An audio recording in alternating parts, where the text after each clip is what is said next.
This program is brought to you by Palengke Prime, ang loyalty program na wala namang humili.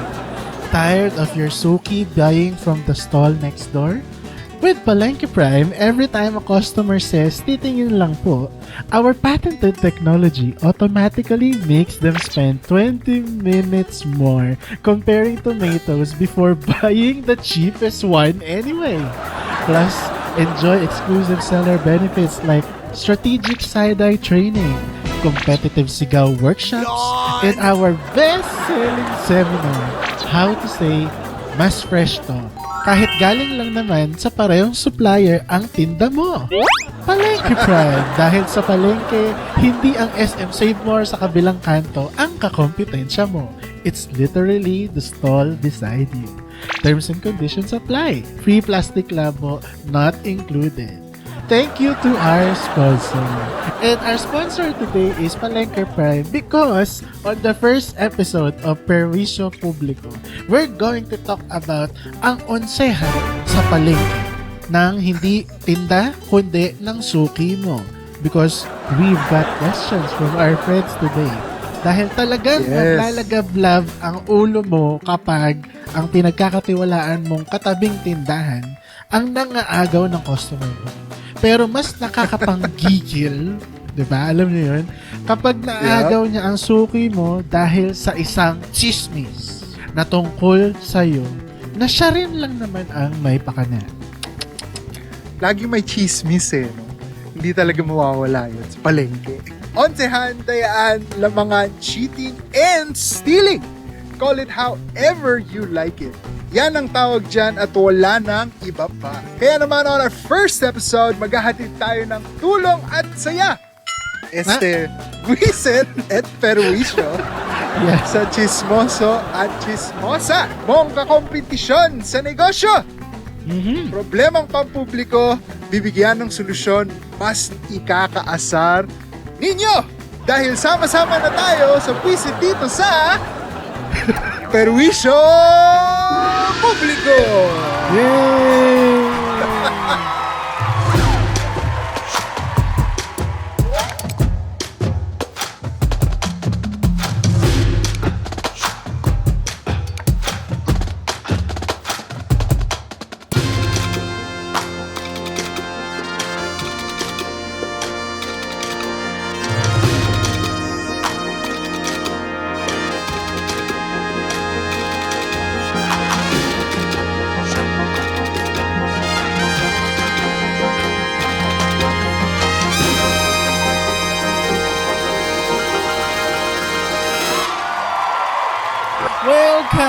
Welcome sa Perwisyo Publiko. Ito ang aming bagong programang maghahatid ng extra buwisit. Kasi kung may extra rice, meron ding extra gravy, meron ding extra buwisit, diba? Exactly. Para yan sa mga kaaway nyo. Dahil tandaan natin ang kasabihan ng isang philosopher. Philosopher, in Tagalog, diba? Philosopher. Philosopher. Ano to? Ako lang kawawa? Damay-damay na to. Ganun. Ano sabi niya. So, ito yung show natin na babasahin natin yung mga petty na away or rant na pwede nyo namang pag-usapan lang as magjowa, magka-workmates, o kaya magkapit-bahay. Diba? Kasi sa Snap, diba, diba, Migs, pag mga nagpapadala sa Snap, mga seryosong tanong, seryosong kwento, sasagutin namin ng seryoso. Pero ito, dahil nga ma-pride kayo, pinadala nyo pa sa amin yung problema. Pinadala nyo pa doon sa program consultant. Binwisit nyo pa kami. Tama. Dami-dami na namin iniisip. Dinagdagan nyo pa yung iniisip namin. Mga buwisit sa lipunan. Kaya nga. Kaya ito, i-feature na namin dito. I-feature namin yung tuloy dito. Kaya dahil isasama nyo kami sa buwisit, may buwisit din kaming mga tips para sa inyo, para ma-resolve to. So to speak, para tong face-to-face, pero hindi namin kayo tatawagin dito sa studio, makinig lang kayo dyan. Kami na parang kay, Chaami sa TV5. Yeah. Pero to faceless version. Diba? Mga stories anonymous. Pero sarap-sarap nyo sampalin lahat. Dami-dami na nga. Namomroblema na nga sa love life. Dadagdagan nyo pa ng mga kawirdohan nyo sa buhay. Abangan nyo rin yun sa love life. Hindi ako makapag-antay doon. Maghahatid tayo ng konting asar with a mix of lightheartedness para mapitik lang ng onte yung mga nang-i-evil eye sa inyo. Nako. Evil eye. Nako. Mahirap talaga yan, mga kababayan. No? Meron kang gustong suki, tapos may bigla magbubukas sa tabi mo na bago lang siya sa industry. Wow, industry. Palagi lang, maka-industry. May industry. Diba? Sabihin na natin, bago siya doon sa palengke. Wet market naman. Wag na industry. Wet market. Wet market industry. Exactly. Diba? At tapos mga agaw na siya kung ano-ano na sasabihin tungkol sa paninda mo. Kumukuha lang rin naman siya doon sa supplier mo. Diba? Exactly. Wala naman kayo pinagkaibahan masyado. So, babasahin Lahat natin lang yan yung galing dalawang... Pasig River. Tama. I would agree. Lahat po ng kangkong sa Kadiri. Imagine mo, sinisigang mo yung kangkong mo. Galing doon. Diyos ko po. Babasahin natin ng dalawang text na galing sa aking mga personal na kaibigan ngayong gabi para mahatiran na natin ng buwiset at perwisyo ang kalaban nila. Siguro pati na rin yung nagtatanong. Hatiran natin ng buwiset at perwisyo. That's true. Okay, here's tanong number 1. Galing to kay Grace from Manila. Grace, kamusta sa... kamusta sa... Oh yan, bagay sa palengke. Kamusta sa... Okay. Kamusta? Sabi niya, Salamat sa pambibwisit sa amin, Grace. Ito na, at text niya, sabi niya, Good PM, Stephen and Migs. Avid listener ako ng Snap niyo. Okay. Dito ka na sa kabilang show na feature. As Stephen knows, nagnegosyo ako sa palengke after college. Minana ko lang naman yan from my mom and dad. Sa tagal namin sa pwesto sa palengke, first time namin magkaroon ng katabing tindahan. And in fair, sa tindahan na yun, pareho siya ng tinda. Pareho din kami ng quote-unquote standard sa quality ng benta. Pero, ito ang malupit. Malupit with the E. Ibig sabihin, next level. Kasi kung malupit with the I yan, ano lang yan eh, so. Di ba? Pero ito ang malupit. Diba? Ang lapit ng name ng tindahan niya sa name ng tindahan namin. Ang pangalan ng tindahan ko, Bart and Sols. Ano yan? Sa mother niya kasi tsaka sa father niya. While yung sa kanya, doon sa katabi daw niya, is Bert and Sells Fruteria. Wow! Nagtagdag pa ng fruteria ang Okay. Talaga. may word bang ganun? Wala. Nalilito na tuloy yung mga suki ko. Akala nila, ako din yung tindahan na yun. Dahil pati pintura na white and gray, ginaya niya. Tulungan nyo nga ako bago pa ako malugi ng at mangpukol ng sayot. Ay, wag mo naman batuhin ng sayote. Yung ano mo. Sayang. Oo, sayang paninda. Uling na lang. Sa buwisit na tindahan na yan. Uling na lang. Ano pa mga solusyon natin? Hindi, nasa palengke siya eh. Yung mga yung mga nalaglag na sa sahig na pira-pirasong gulay. Yun, yung mga napakapakan na, gano'n. O kaya sigaw ka exactly. Nung pusa, nung kinain. Katiri. Pero ano ba mga solusyon natin na mabibigay sa kanya? My experience, actually, before I continue with our script, no? Gusto ko lang magdagdag a little bit with the solution. Kasi nangyari to sa amin before. Specifically. Oh. So, nung nasa grade school to high school ako, yung nanay ko, as a side business, nagtsatsyangge. Yung main product niya is yung mga imported na Victoria's Secret na pabango, mga Bath and Body na, na galing dito sa US, tapos itsatsanggi niya. So, kung maraming nakakaalala sa Lung Center, yung Tianggian sa Lung Center of the Philippines nung every Sunday, nung mga, I think meron pa rin ngayon. I don't know. But, anyway, going to that, yung nanay ko yung nagsimula nun, yung mga nag-import, ganyan, ng mga ganun na talagang original na pabango, talagang nakilala siya dun sa Lung Center for that, na tipong yung mga yung mga tipong customers niya, sila Nova Villa, sila Cherry Pie Pikachu, talaga yung mga yung mga celebrities na dumadan. So yan, mga customers. So, all of a sudden, after a few years, napansin nung nanay ko, bumababa yung sales. Mhm. Tapos, ako naman, syempre, ako yung parang tagatulong sa nanay ko. There were times na pupunta ako dun sa Tiangge and then iikot lang ako. Either bumili ng breakfast, kasi maaga kami dun. Usually, alas 4 ng umaga nandun na para mag-set up, or alas 6 nandun na. And then, yun nga, pupwesto na. All of a sudden, doon sa other side, at least yung sa amin, experience namin sa other side. Yung sa'yo malala, kasi katabi. Sa amin, sa other side, ganun din. May nagbebenta na all of a sudden ng mga import galing US na Victoria's Secret and Bath and Body. Syempre, hindi ko to gagawin in person. Dog show to eh. Kung ako yon, malamang nagwala na ako dun sa store na yon. Magkakalat na ng it ties to one of our solutions today na magkakalat ng chismis. Sabi ko, yung produkto nila galing Green Hills yan, hindi yan galing US. Sa amin talagang pinapaship pa namin galing US. Yung sa kanila si Green Hills lang. Malay mo kung saan yan galing. Malay mo sa kilikili ng nanay niya yung galing.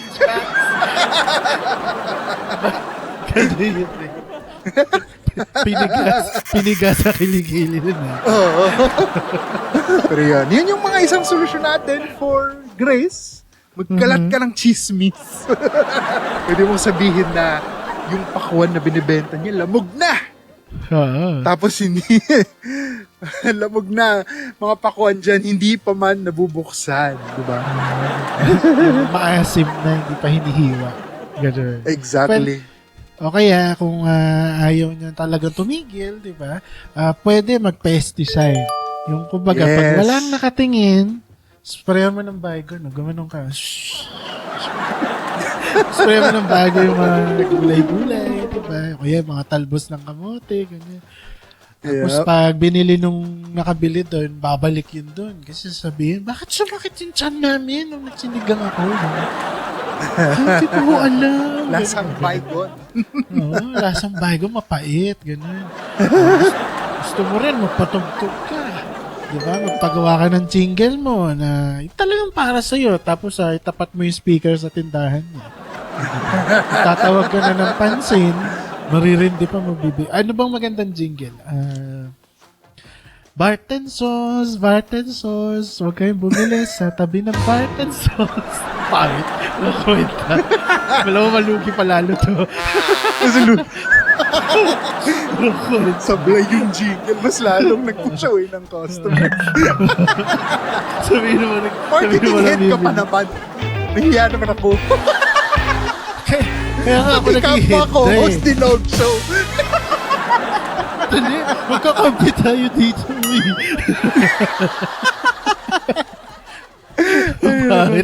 Joke lang. Ayun. Pero yun nga, kung hindi kaya ng jingle, when all else fails, ang pinakamagandang gawin mo, magbalde ka. Pero wag tubig gamitin mo. Gaas. Diba? Ganun ka. Mag-amba ka, magsusumog. Magbuhos ka ng gaas doon sa harap ng tindahan niya. Tapos pag sinita ka niya, sabihin mo, ay, sorry akala ko tubig. Pambalde ng tubig.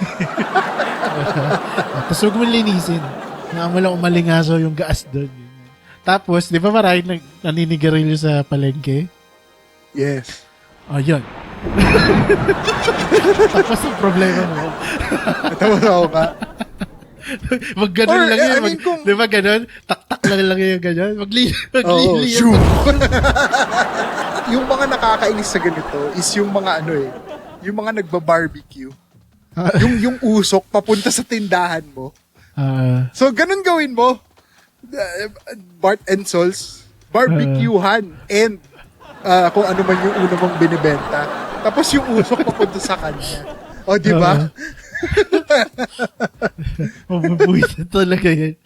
Oo. Ay, nako. Ay, para muna sa mga magbubukas ng tindahan at gagaya lang rin. Marami tayong nakikita ng ganyan. 'Di ba? Yung ano nga McDonald's, 'di ba? Meron niya yung kagaya. McDonald's. Oo, Mang Mga Donald. ganun. Mang O kaya, Donald. naabutan mo ba sa grade school year mo yung ice drop? Yung may munggo. Oo naman. Parang popsicle. Ang pangalan Oo. niya, Jubilee. Tapos yung logo niya, si Jollibee na kulay brown and yellow, imbis na red and yellow. Hindi ko nakita yan. Yun, sikat yun, yung ice drop na yun, Jubilee. Same yung logo, Jubilee. same yung sulat, same yung font. Kaya maraming ganyan na Pinoy. And we find it creative, but actually no. Diba? Hindi yung creative. Nagnanakaw lang kayo. Katulad ng mga mahal True. nating senador. Nagnanakaw lang kayo. Ayun na. Ayun na, lumalabas na yung ano. Gusto niya ta, diba? May narinig nga akong isang komedyante, si Leo Martinez, kung kilala niyo yun. In-interview siya sa Cool Pals. Sabi nga niya, ano daw ang mangyayari kapag binigyan mo daw ng balisong? Alam niyo yung balisong? Yung panaksak, diba? Ano daw mangyayari kapag binigyan mo daw ng balisong si Robin Padilla, si Marcoleta, si Alan Cayetano? Anong mangyayari? Ano? Anong mangyayari? Saksakan ng tanga. So, bahala na Ay, kayo nako. kung paano nyo itadigest yun. Pero yun, huwag mo tayong mga ganun, okay? Pilipino tayo, Yes. be creative. Itaas natin ng level of creativity natin. Okay. On to our next question. Our next text is from Benji from La Union or LU. Wow. Sabi ni Benji, hello, Crown Society and sa inyo, Steph and Migs. Hello. Nakwento ko na to dati kay Stephen, pero gusto kong malaman kung anong kabisitan ang pwedeng gawin kung sakaling maulit na ichismis ako ng kalaban kong bigasan na puro kuto daw ang bigas na binibenta ko. Grabe yun. May kuto Basusan yung talaga bigas. Siyempre, hindi yan totoo. Dahil ako mismo nag-check niyan araw-araw kapag tama ba yung nabasa Pag nadating sa Araw-araw bigasan kapag- niya, yung delivery. Yes, exactly. Ang lakas pa ng loob nung kalaban ko. Magkalat ng chismis na ganyan siya nga. Puro NFA lang binibenta halos. Oo. Grabe naman yun. Wala namang masama sa NFA. Grabe yun. Maitim daw kasi yung bigas ng NFA. Parang pang manok. Ano mo na? Wala naman siyang pandan jasmine katulad ko. Wow! Pandan jasmine. Sarap din sa palinito ni Benji no? Kung maka-elitista Pasmado din Ikaw ang, na. ang bibig no? Pasmado ang bibig. Patulong nga. Salamat mga pre, ha? Ikaw ko ba? Ikaw na lang. Kaya nga, iyabang mo pa May pandan jasmine rice ka pa Nilahit mo yung NFA. Ito lang yun Ito lang yung solusyon dyan Siya yung nagkakalat na puro kuto daw yung pandan jasmine rice mo or whatever rice you have, di ba? Pero, in your defense, kung katabi mo yung kakompetensya mo or kung same supplier man kayo, saan ba galing yung kuto? 'Di ba sa lower quality rice? Sino Okay, nga ba yung pangit nga nagbebenta ng NFA? NFA? Bakit talaga NFA? Sinisiraan ka lang yung buwisit na yan. Kasi alam naman natin lahat na hindi ka tunay na Filipino kung wala kang kanin na kasama sa iyong pagkain. So, kung sinisiraan niya yung pandan jasmine rice mo, malamang yung kuto galing sa kanya. Pero yun yung doon kuto ba yan na yung kaning kuto? Or Taong kuto. Taong kuto talaga. Kutong tao pala. Ibig ko sabihin. ano ba mga solusyon na, aside from that, ano pang solusyon na pwedeng gawin? Ito ang maganda. Di ba nga, sabi nga natin, ang bigas ay tinatanim. No? Yes. Tama po, di ba? Bakit gano'n? Parang kino-confirm natin. Tinatanim po ba ang bigas? Siyempre. Pangatangay. Siyempre. Teacher to ah. Ito na naman tayo eh. Nakatapos na ng outtaking eh. Yun nga, okay. Tinatanim po yung bigas. Ayan, statement na po yun. Tinatanim po yung bigas, di ba? Di gawin mo, meron yata yung kasabihan, magtanim ay di biro. O di tamnan mo ng uod. Yung, di ba yung mga bata nga, pag pupunta ng palengke, gustong-gustong hinahalo yung bigas na gano'n. Kasi parang malamig na hindi mo maintindihan eh. Hindi, makipagtsikahan ka doon sa nagbebenta ng NFA. Oh, kamusta na yung NFA mo? Tapos ilaglag mo yung uod na gano'n. Mo ganyan. Dadami siguro. Humanap ka isang lalaki, isang babae. Tapos dadami yung itlog nun sa isang linggo. Tapos pagka gano'n na, pag may bumili ng NFA sa kanya, dalawa lang pwede mangyari. May madiscover na uod or makita ng bibili pag uwi niya ng bahay. Ngayon, dalawa lang rin ang pwede ulit mangyari. Masisi yung kalaban mo or masisi yung NFA. Napangit talaga yung bigas niyo. So, yun lang yun. Or kumita siya ng mas madami. Kasi, yung uod, naging protein rice. Mealworm? Mealworm ba ito? Oo, mealworm. Ano yan? Specialty rice. Hindi na NFA. NUA. National Uod Association. Pwede mo rin yan, basbasan mo. Diba? Kunwari, kwentuhan kayo doon, no, gusto ka na, yan yan. Tapos kunwari, bitawan mo yung bote mo na bukas. Ay, sorry. Tapos kunin mo by the puwet. Ganun, nakataob. Ay, sorry. Yeah, wala na sana. Hindi na mabibenta yun. Pero, ito nga, when all else fails, ito po yung napaka-importante. I-report siya. Rice smuggler yan. Nag-i-import yan doon sa ilalim ng mga NFA na sako. Merong Hasmin rice yan. Chicken siya. Pero kailangan siguro doon may ebidensya ka. Hindi pwedeng meme lang kayo. Kailangan may ebidensya. Mabilis lang makahanap ng ebidensya sa ganyan. Kailangan lang makahanap ng kuto. Kasi yun yung inaano niya sa'yo, di ba? Yun yung inaano niya na may puro kuto daw yung kanin. Hanap ka ng kuto. Tapos huli ka ng kuto dun sa NFA rice. Kasi ginawa niya, no? Pumunta doon siya sa tindahan.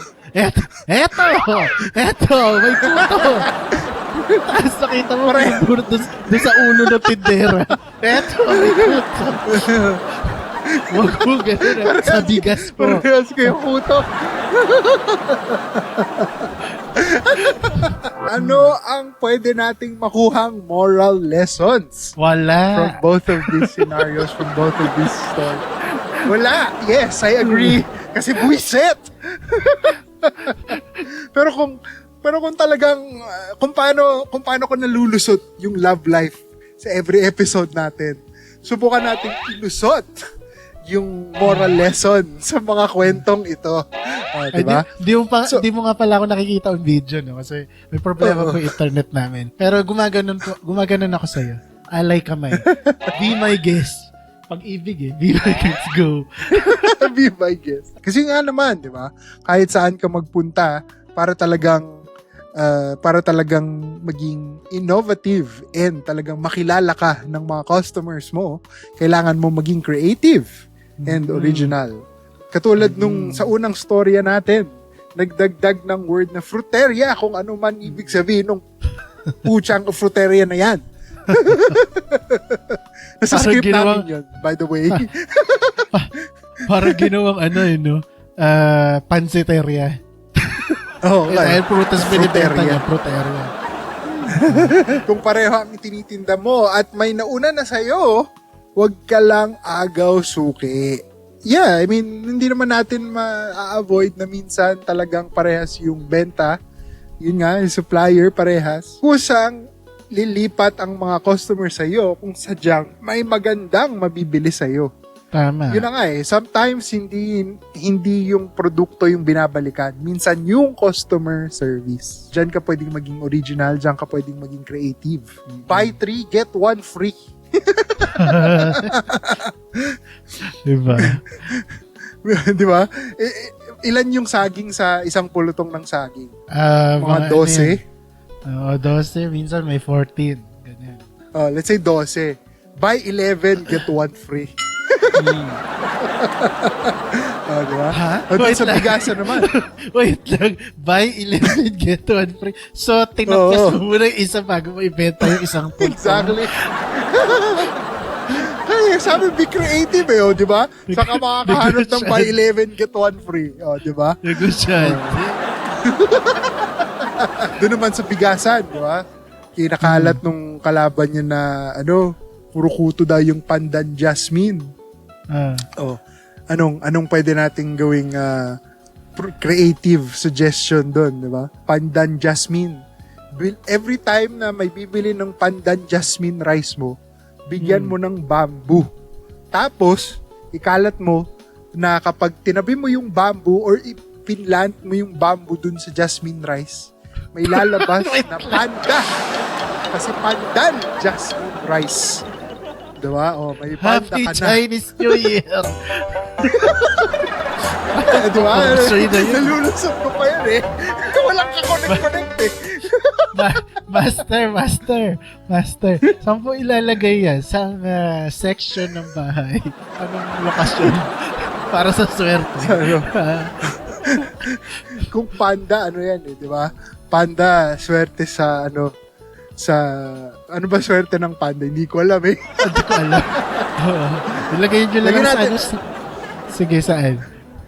Lagyan natin sa sa may entrance ng kitchen. Diba? Doon yung bigas, tapos lalagyan mo ng bamboo yung kanin. Ay, yung bigas. Sa tubo yun, tapos may lalabas na panda. Para yung panda, lahat ng gulay mo, kakainin. Ang matitira na lang sa'yo, karne. Tsaka ilagay niyo po yun sa may southeastern portion. Yung bahay. Feng Shui master bigla Uy, tsaka tandaan nyo wag na wag. Inuulit ko, wag na wag. Wag na wag kayong mag-aayos ng furniture sa living room. Malas yan. Bakit? Malas yan. Pag nag-ayos ka ng furniture sa living room, lalo na kung hindi nyo bahay, wag mo aayusin. Bastos ka. Bastos ka talaga. Pumunta sa bahay ng kaibigan. Ay, hindi maganda yung feng shui ng bahay. Igagalaw ko lang ito. Iusog ko lang yung altar nyo. Lalagay ko sa gitna. Bastos. Ay, nako. Basta, wag kayo mangopya. Yun lang yun, so to speak. Yes. Wag lang kayo mangopya. Yung kung ano kayo, exactly. Tama si Migs, kung ano yung customer service, kung sino yung magandang customer service, yun ang binabalikan. Di ba? Kailangan mo lang talaga maghanap ng angulo Yun lang yan Angulo. Sabi nga ng naturo sa akin ni Brother Bo Sanchez is Wait nga, totoo to Hindi to dog show. Totoo. Yun nga yung pag nagtutalk siya about business, para kang archer. Shoot, aim. Aim, shoot, aim, shoot, aim, shoot.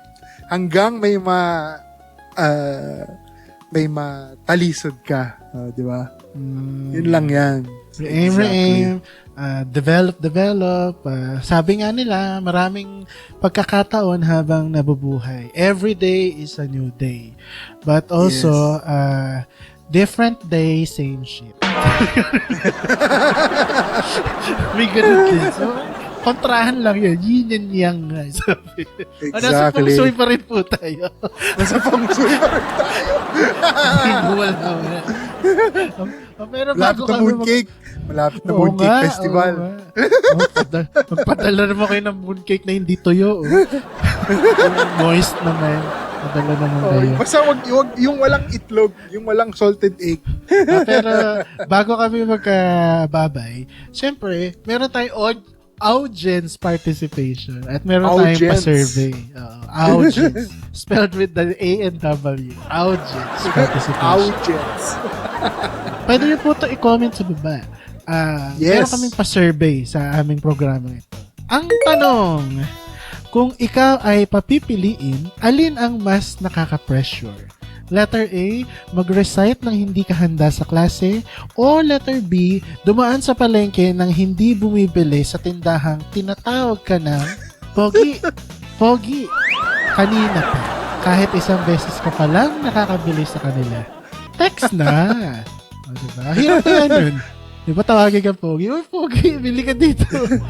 Tapos di mo papansin. Actually, kung ako pagpipiliin nito, yun din yung akin, yung pogi. Nakaka-pressure yun.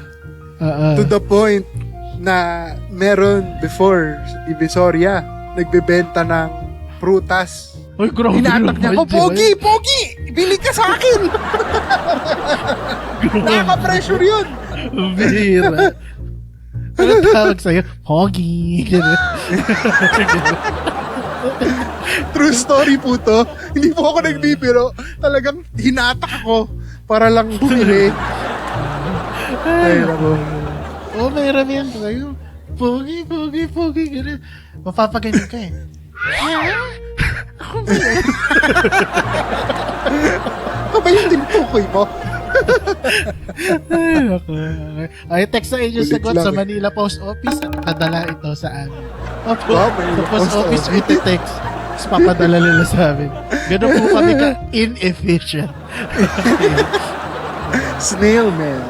Yes. At dalawang kababayan na naman natin ang bumulusok Yun. ang pamumuhay dahil sa walang puknat nating pamamerwisyo publiko. Kung kayo'y may reklamo sa korupsyon, bagal ng gobyerno o inis sa kapitbahay, huwag nyo na kaming idamay.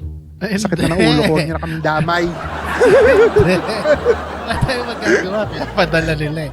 Gawin nyo lang, i-text nyo na lang kami sa aming Instagram profile at Grub Society. Yes. I-text ang perwisyo, space, problema mo, space, pangalan at lugar, at ipadala nga sa Instagram.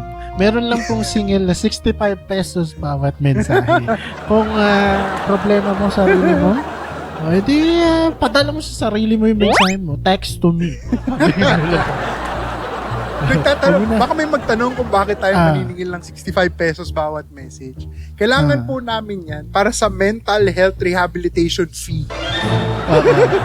Kasi problema kami sa problema mo. Wala naman kaming pakialam.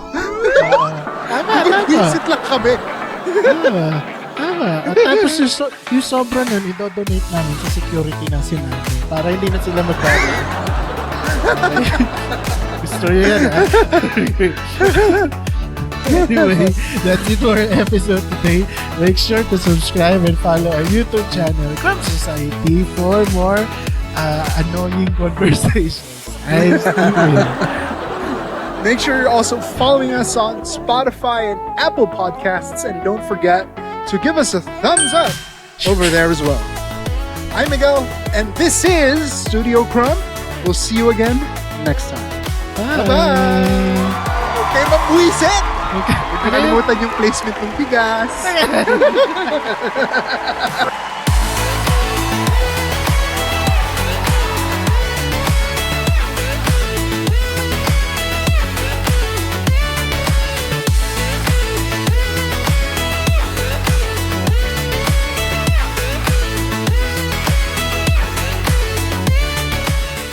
Studio Crumb.